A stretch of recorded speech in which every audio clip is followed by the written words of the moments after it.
বিশ্ব নবীর উম্মত হে হলো কি এই তোর, কি বলবো রে বাইরে আমার বলার ভাষাই নি মোর, কি বলবো রে ভাই বলার কোনো ভাষা নেই যে মোর।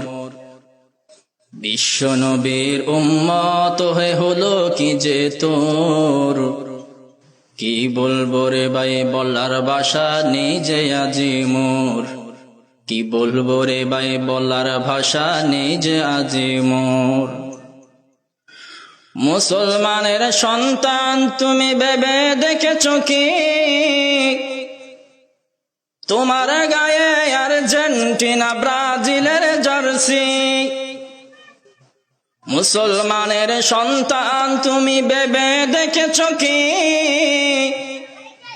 তোমার গায়ে আর্জেন্টিনা ব্রাজিলের জার্সি। ও তোমার ঈমান আমল শেষ হইল, ও তোমার ঈমান আমল শেষ করিল, নেই রে তোর খবর। কি বলবো রে ভাই বলার আজি নেই কো ভাষা মোর, কি বলবো রে ভাই বলার আজি নেই কো ভাষা মোর। বিশ্ব নবীর উম্মত হে হলো কি রে তোর, কি বলবো রে ভাই বলার আজি নেই তো ভাষা মোর, কি বলবো রে ভাই বলার আজি নেই তো ভাষা মোর।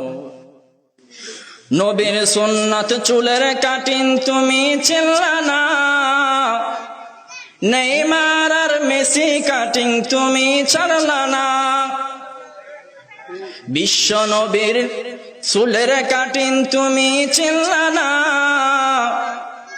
নেইমার আর মেসি কাটিং তুমি ছাড়লা না। ও তোমার মাথায় নেইমার বুকে মেসি, ও তোমার মাথায় নেইমার বুকে মেসি, নেই রে তোর খবর। কি বলবো রে ভাই বলার আজি নেই তো ভাষা মোর, কি বলবো রে ভাই বলার আজি নেই তো ভাষা মোর। বিশ্ব নবীর উম্মত হে নেই রে তোর খবর, কি বলবো রে ভাই বলার আজি নেই তো ভাষা মোর, কি বলবো রে ভাই বলার আজি নেই তো ভাষা মোর। কোন দিন রাত জেগে তুমি তাহাজ্জুদ পড়নি, বিজিয়ে দু চোখ কখনো তুমি রবকে ডাকনি। কোনদিন তো তাহাজ্জুদ বান্দা তুমি কখনো পড়নি, রাত 3টায় ফুটবল খেলা দেখা ছাড়নি। ওরে বান্দা তোমার হবে কি হালাত, ওরে কেমন উম্মত হইলা শুনো রে খবর। কি বলবো রে ভাই বলার আজি নেই তো ভাষা মোর, কি বলবো রে ভাই বলার আজি নেই তো ভাষা মোর। বিশ্ব নবীর উম্মত হে নেই রে তোর খবর, কি বলবো রে ভাই বলার আজি নেই তো ভাষা মোর, কি বলবো রে ভাই বলার আজি নেই তো ভাষা মোর। আল্লাহ সুবহানাহু ওয়া তাআলা ফুটবল নামক ফিতনা থেকে, ফাসাদ থেকে মুসলিম উম্মার ঈমান আকীদা হেফাজত করার তৌফিক দান করেন। একটু জোরে পড়েন আম্মা জান আয়েশা রাদিয়াল্লাহু তাআলা আনহাকে জিজ্ঞাসা করা হয়েছিল, ও আমাদের আম্মা জান, ঈমানদার আর বেঈমান কাকে বলে? আম্মা জান আয়েশা রাদিয়াল্লাহু তাআলা আনহা বলে যে বান্দা গুনাহ করবে কিন্তু গুনাহকে গুনাহ মনে করবে। খেয়াল করবেন, গুনাহ করবে না বলে নাই, বান্দা গুনাহ করবে, অপরাধ করবে কিন্তু গুনাহকে অপরাধ মনে করে করবে, তাকে ঈমানদার বলে। আম্মা জান বেঈমান কাকে বলে? বলে কোন একজন বান্দা গুনাহ করবে আবার গুনাহকে গুনাহ মনে করবে না, এটাকে বেঈমান বলে। যে সমস্ত যুবক ভাইয়েরা ফুটবল খেলা দেখতেছেন, আমার কথাই তো আর দেখা বাদ দেবেন না, আমি জানি ওয়াজে তো আর হেদায়েত হবেন না, দেখলেও এই কাজটাকে গুনাহের কাজ মনে করবেন। সৌদি আরব ফুটবল খেলায় জিতেছে, ইসলাম জিতে গেছে, ইসলামের ফুটবলের বলের ভিতরে ঢুকাইয়েন না, ঈমান আপনারটাও যাবে, আপনার পরিবারটাও যাবে, যদি পরিবার আপনার পক্ষে সাপোর্ট দেয়। গুনাহকে গুনাহ মনে করা ঈমানদারের আলামত, গুনাহের উপর তাকাব্বুরি করা, অহংকার করা, ফখর করা, এটাকে জায়েজের লেভেল লাগানো বেঈমানের আলামত। ঠিক কিনা ভাই? বর্তমান বিশ্বে, বর্তমান সময়ে ফুটবল খেলা চলতেছে, অনেক মাহফিলে শ্রোতা কম। কেন? ওই ফুটবল খেলার প্রভাব। দিন রাত খেলা চলতেছে, রাত 4টা পর্যন্ত বান্দা যদি খেলাই দেখে তো ঘুমাবে কখন? ও দিনে ঘুমটা পুষাইতে গিয়ে, চাকরিটা পুষাতে গিয়ে শরীরের উপরে স্ট্রেস পড়তেছে, চাপ পড়তেছে, যার দরুন বান্দার ইমানের ক্ষতি, আমলের ক্ষতি, নামাজের ক্ষতি, জীবনও বরবাদ, আমলও বরবাদ, জিন্দেগিও বরবাদ, সব বরবাদ। একমাত্র কারণ ফুটবলের আপন বানাইছে। যে বান্দা এরকম অপসংস্কৃতিকে, অনিসলামিক সংস্কৃতিকে আপন বানাবে, আস্তে আস্তে তার ইমান এরকম ডাস্টবিনে গিয়ে পড়বে। ঠিক কিনা? ফুটবল খেলা চলতেছে, বড় বড় উলামায়ে কেরামরা সে বল খেলায় হুচুট খাচ্ছে। আপনারা তো আওয়ামুন নাস, জনসাধারণ, আপনারা দেখবেনই, যেখানে মোল্লারা দেখতেছে। বড় বড় মাওলানা, মুফতি মেঙ্ক, আরবের বড় মুফতি, ফুটবল খেলা নিজে দেখে সৌদি আরবের জয়ের কারণে তাকে বাহবা জানাচ্ছে। অনেক বড় বড় শায়েখ ফুটবল খেলার বিজয় উদযাপন করতেছে। কিছু কিছু বক্তা সে আর্জেন্টিনা করে, ব্রাজিল করে, এটা ওপেনলি মাইকে বলতেছে। আল্লামা ডক্টর তকি ইসমানী হাফিজাহুল্লাহ কওমি উলামায়ে কেরামদের মধ্যে একজন জবরদস্ত আলিম, তার সাহেবজাদা ক্রিকেট খেলার ফাইনালে গিয়ে পাকিস্তানের পক্ষে শুভকামনা জানাচ্ছে। বুঝতেছেন আপনি ফিতনা কোথায় গিয়ে দাঁড়িয়েছে? আপনারা তো আওয়াম, বড় বড় আলেমরা এরকম ফুটবল খেলা, ক্রিকেট খেলায় হুচুট খেয়ে ফেলতেছে। আল্লাহ শেষ জামানা, আপনি বিশ্বনবীর মারফতে এলান দিয়ে বলেছেন, জ্বলন্ত অঙ্গার হাতে রাখা নাকি সহজ হবে, ইমান নাকি বুকে রাখা কঠিন হবে।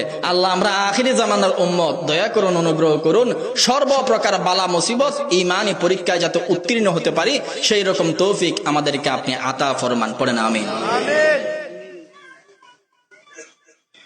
শরীয়তের কিছু কিছু বিষয় আছে যেগুলিকে যদি জায়েজ বানাতে চান তবে আপনাকে ইসলাম থেকে বের হতে হবে। উদাহরণ দেই, বর্তমানে ছবি তোলা, ফেসবুকে ছবি আপলোড করা, ইউটিউব, ফেসবুকিং, ভাইবার, ইমো, হোয়াটসঅ্যাপ, এখানে ছবি দেওয়া, এটা সচরাচর আমল হয়ে গেছে, আলেমরাও করে। এমনকি আমি বক্তা, আমি ওয়াজ করতে আইছি, আমিও এই গুনাহে নিমজ্জিত। তবে আমি স্বীকার করতেছি আমি ভুল করতেছি, আমি মানতেছি আমি গুনাহগার। আমি যদি ফেসবুকে ছবি আপলোড করাটা নিয়ে দলিল পেশ করি, এটারে যদি জায়েজের লেভেল লাগাই, ওয়াজ করা বহুত দূর কি বাত है। প্রথমত আমার উপর ঈমান আনা ফরজ হবে। আমি প্রথমত ঈমান নবায়ন করতে হবে। শরীয়তে যেটা হারাম ওইটা হারাম, ওটাকে হালালের লেভেল লাগানো যাবে না। মদের উপরে যদি লেখা হয় হাযা হালালুন, এটা কি হালাল হবে? বিসমিল্লাহ আল্লাহু আকবার বলে যদি শুকর একটা জবাই করি, এটা হালাল হবে? হবে না। ঠিক তেমনি ফুটবল খেলা, ক্রিকেট খেলা, ছবি তোলা, এগুলো আপলোড করা কখনো হালাল হবে না। যেটা শরীয়তে হারাম বলেছে এটা বা কিয়ামত হারামে থাকবে। যারা এটাকে হালালের লেভেল লাগাতে জানাবে, যত রকমের তাবিল করুক না কেন, এই বেলা তাবিলে তার ঈমান চলে যাবে। ঠিক কিনা ভাই? তাই আখিরি জামানার সবচাইতে বড় ফিতনা সমূহ থেকে একটা ফিতনা হলো মিডিয়ার ফিতনা। কিসের ফিতনা ভাই? মিডিয়া, মোবাইলের ফিতনা সবচাইতে বড় ফিতনা। কিরকম ফিতনা? আপনি মোবাইল চালাচ্ছেন, ক্যামেরা ফোন, স্মার্টফোন চালাচ্ছেন, আপনি ভাবতেছেন আপনি সর্বপ্রকার গুনাহ থেকে বেঁচে থাকবেন। আমার দৃষ্টিকোণ থেকে আপনি মোবাইল চালাবেন কিন্তু গুনাহ থেকে বাঁচবেন, এটা অসম্ভব।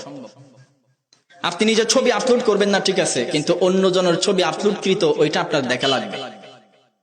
মানুষের ছবি আপলোড করে ফেসবুকে, ওইখানে গিয়ে আরেকজন কমেন্ট করে মাশাআল্লাহ।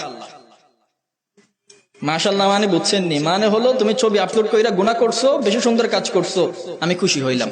নাউজুবিল্লাহ পড়বেন না? গুনাহের কাজে মাশাআল্লাহ বিসমিল্লাহ পরে চুরি করতেছে। একজনের ছবি তুলেছে, ভাই সুন্দর হয়েছে, আপনি মনে করতেছেন সুন্দর হয়েছে বলে কমেন্ট করেছেন, আপনি ভালো কাজ করেছেন। বলেন না, সে আরেকটা গুনাহ করার জন্য আপনি তাকে উৎসাহিত করেছেন।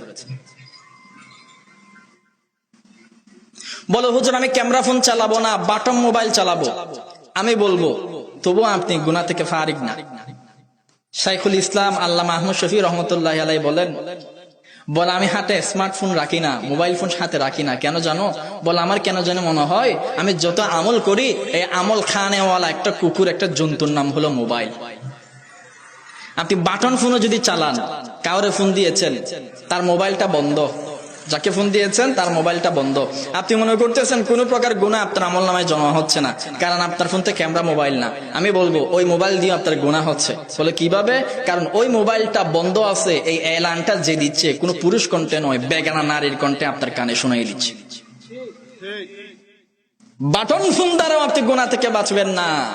একটা সময় এমন আসবে মানুষ গুনাহ করতেছে কখন এটাও বুঝবে না, গুনাহ হইছে কখন এটাও বুঝবে না, গুনাহকে গুনাহই মনে করবে না, বান্দা ইবাদত মনে করে বান্দা গুনাহ করতে থাকবে। মরার পরে দেখা যাবে বান্দারা আমলনামা ভর্তি, গুনাহে ভর্তি। এই বান্দা তখন আফসোস করা ছাড়া আর কিছুই থাকবে না। ঠিক কিনা ভাই? আল্লাহ পাক রব্বুল আলামিন প্রচলিত ফিতনা ফাসাদ থেকে আমাদেরকে বেঁচে থাকার তৌফিক দান করেন। ফুটবল খেলা যে সমস্ত ভাইয়েরা দেখতেছেন, আল্লাহর ওয়াস্তে এগুলো নিয়ে দলাদলি করবেন না, এগুলো নিয়ে মারামারি করবেন না, ফিতনা ফাসাদ করবেন না। আল্লাহ নবী বলেছেন, মান তাশাব্বাহা বিকওমিন ফাহুয়া মিনহুম। যে বান্দা যার সাথে সাদৃশ্য রাখবে, যাকে পছন্দ করবে বা যার সাথে মিল রাখবে, যার দিকে নিজেকে মাইল করবে, ঝুঁকিয়ে দিবে, সেই বান্দার সাথেই ওই বান্দার কিয়ামতের ময়দানে হাসর নসর হবে। আপনার হাসর নসর যদি নেইমার আর মেসির সাথে হয়, আপনার চাইতে দুর্দশা আর কারো হবে না রে ভাই। আপনি নিজেকে হাওলা করবেন আল্লামা মেহরুজ্জামান রহমতুল্লাহি আলাইহির অনুসারীদের সাথে, আল্লামা আহমদ শফি রহমতুল্লাহি অনুসারীর সাথে, আল্লামা আব্দুল হালিম বুখারী সাহেবের রহমতুল্লাহি অনুসারীর সাথে নিজেরা হাওলা করবেন, দেখবেন কিয়ামতের ময়দানে হক্কানি রব্বানি আলেম ওলামার সাথে আপনার হাসর নসর হয়ে গেছে। ঠিক কিনা? আমার কথা অনেকে কষ্ট পেতে পারেন, বলে হুজুর খেলা কি একদম দেখেন না আপনি? দেখি না ভাই। আপনি নিজেকে যদি মানাইতে পারেন তাহলে এই জিনিসটা আপনার ভিতর থেকে বের হয়ে যাবে। যত উম্মাদ আপনি হবেন আল্লাহ তত আপনাকে উম্মাদ করে ছাড়বে। যে যেটা চায় সে সেটা পায়। আল্লাহ বলে মূর্খি যায়। আপনি যদি বলেন আল্লাহ আমি আপনাকে চাই, আল্লাহ আপনার হয়ে যাবে। আর আপনি যদি বলেন আমি আল্লাহ মনে প্রাণে মেসিকে চাই, নেইমারকে চাই, দেখবেন একটা না একটা সময় মেসি নেইমার আপনার গুণের মধ্যে হলেও যিনি আয়না হাজির করে দিবে। যে যাকে চাইবে সে তাকে পেয়ে যাবে। আপনি চাওয়ার মতো করে আল্লাহর নবীকে চান, দরুদ শরীফ পড়ে পড়ে ঘুমান। আমি আল্লাহর জাত সিফাতের কসম খেয়ে বলছি, দরুদ শরীফ পড়ে আল্লাহর নবীর দিদারের লাভে যদি আপনি ঘুমাইয়া যান, দেখবেন আল্লাহর নবীকে আমার আল্লাহ খানে কাবা মসজিদের নববী থেকে নিয়ে আইসা আপনার ঘুমের মধ্যে, স্বপ্নের মধ্যে মুলাকাত করার তৌফিক দান করে দিবে। যে যাকে চায় সে তাকে পায়। যে বান্দা যাকে চাওয়ার মতো চায়, নাকের শেষ নিঃশ্বাস আসার আগে হলেও একদিন না একদিন তারা পেয়ে যায়। ও ভাইয়েরা, মেসি নেইমার কি আপনার আদর্শ? আপনার আদর্শ তো বিশ্বনবী। আপনি বিশ্বনবীর জার্সি জুব্বা বাদ দিছেন, বিশ্বনবীর জার্সি মুবারক টুপি মুবারক বাদ দিছেন, বিশ্বনবীর পোশাক মুবারক দাড়ি মুবারক বাদ দিছেন, বিশ্বনবীর আদর্শ বাদ দিছেন, লাতাকুরের লেজের মতো নেইমারের মতো চুল কাটছেন। আর আপনি মনে হয়ে গেছেন যে আপনি জান্নাতি। মইরা দেখেন নানার বাড়ি পাইছেন নি? আমার আল্লাহ ও তো আর ফাড়ার মাঝখানে রেখে ফিসে ফেলবে তোমার মতো ইমানদারকে। ঠিক কিনা? আল্লাহ পাক রব্বুল আলামিন আমাদেরকে সহি বুঝ দান করেন, পড়েন আমিন।